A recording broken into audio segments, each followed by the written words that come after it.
Sometimes I wonder if these criminals have serious mental issues. How can you take on a force such as the military, an organization that was designed for war? But you have to say for yourself. What's for dinner? What's going on here? What's that stink? What's this for? What time is it? What's that? Elementary, my dear Watson.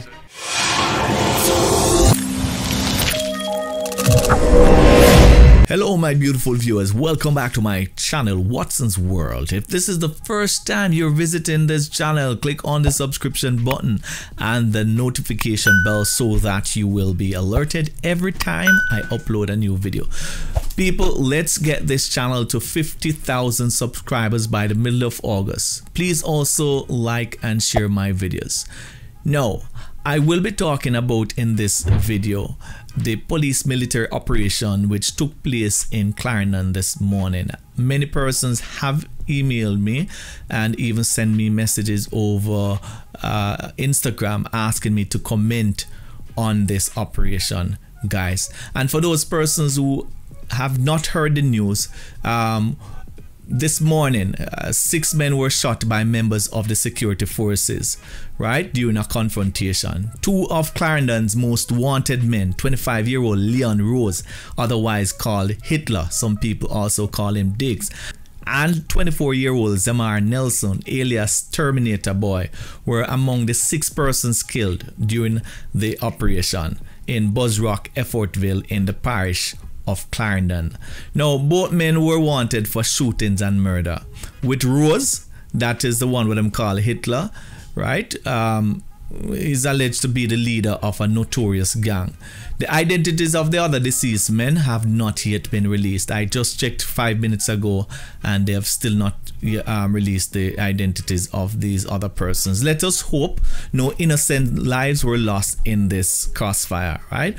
But the reports are that there was a police military operation in the area during which the security forces came under heavy gunfire from gunmen. The security forces returned the gunfire and 6 gunmen were found suffering from gunshot wounds after the exchange. This exchange of gunfire lasted for approximately an hour based on the information coming from the security forces. Now, when the gunfire subsided, they actually found 3 high-powered rifles, which included an AK-47 assault rifle, an M60 rifle, and a shotgun, along with several ammunition. So them boy are some serious youth them. Don't take them simple. Now people, based on my understanding, this was really a military operation. The police was only summoned later on. And for those persons who don't know, under the state of emergency, the members of the Jamaica Defense Force have police powers, right? Them have the power of a constable and them can detain people and them something there. So just in case you now wonder. Now, 2 of the military personnel involved in this confrontation received minor injuries. I think one of them got a graze on one of their legs and the other one had some kind of graze on him helmet. I saw the pictures, guys. I also saw the pictures of the deceased men, right? The criminals, the so-called criminals. And people, it wasn't a pretty picture. I can tell you, it was gruesome to look at those pictures. I don't understand some of these criminals. You know, whenever I hear the saying, if you live by the gun, you shall die by the gun. You reap what you sow. If you live a violent life, you will die a violent death. How long will it take for these Jamaican youths to learn that badness does not pay? How many wasted lives will we as a people have to endure? Now, for those people who know me well, you know I don't like to see young people dying. But if one chooses to take on the security forces, then of course they will be cut down. You see, the military is on a different level now. If you decide to take on the military, it's worse than taking on the police, you know. Sometimes I wonder if these criminals have serious mental issues. How can you take on a force such as the military, an organization that was designed for war, an organization that was designed to take out the enemy without mercy? The military is not like the police. The training is on a different level. Even military intelligence is way above that of the police. And I have had the opportunity to work with the military when I was in Jamaica. In 2017, I was assigned to the Joint Task Force working out of the Office of the Prime Minister. And most of the persons I worked with were JDF members. And I can tell you people, and the normal people, the level at which they do things there in Jamaica different. I believe that these so-called gangsters were on a suicide mission.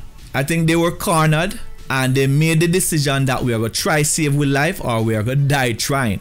And the fact that they were able to be in confrontation with the JDF for so long tell you that they were putting up a good fight. These are some sad days for criminals, guys. Now let us look at what is currently happening in Jamaica. There's a special wave going on. There's a drive to take back the country from criminals. And in my view, this should have been happening from the initial establishment of the state of emergency. But as most of us would say, better late than never. Now guys, let me point out an obvious trend here. Most of the wanted men in Jamaica that I have seen lately are no older than 25 years old.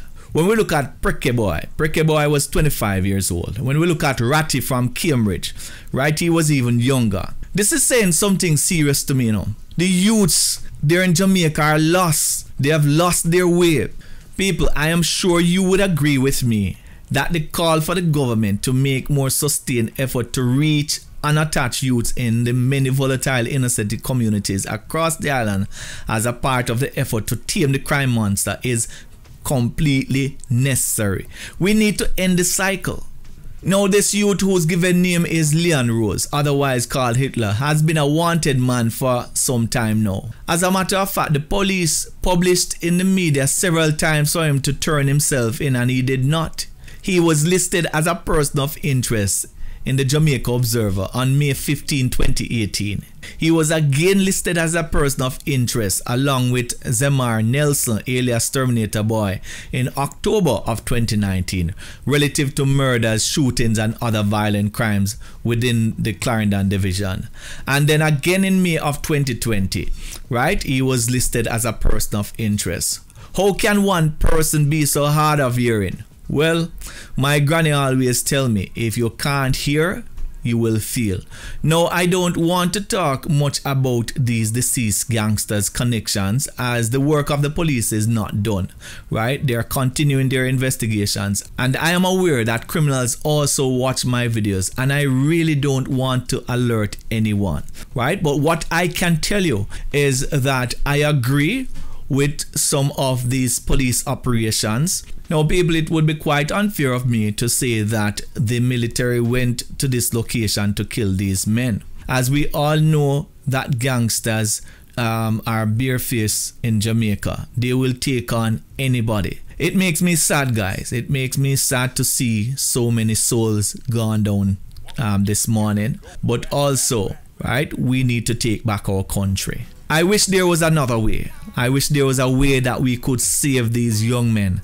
I do really wish that we can do some things a little differently to reach these youths, right? I made mention in another video that we need to take outreach programs more seriously. We need to find a way to get to these youths and let them know that crime does not pay.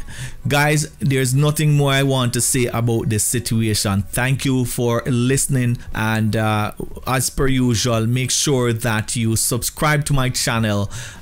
Follow me on Instagram, Twitter and Facebook at The Noble Cop. Guys, peace out. Yeah, man.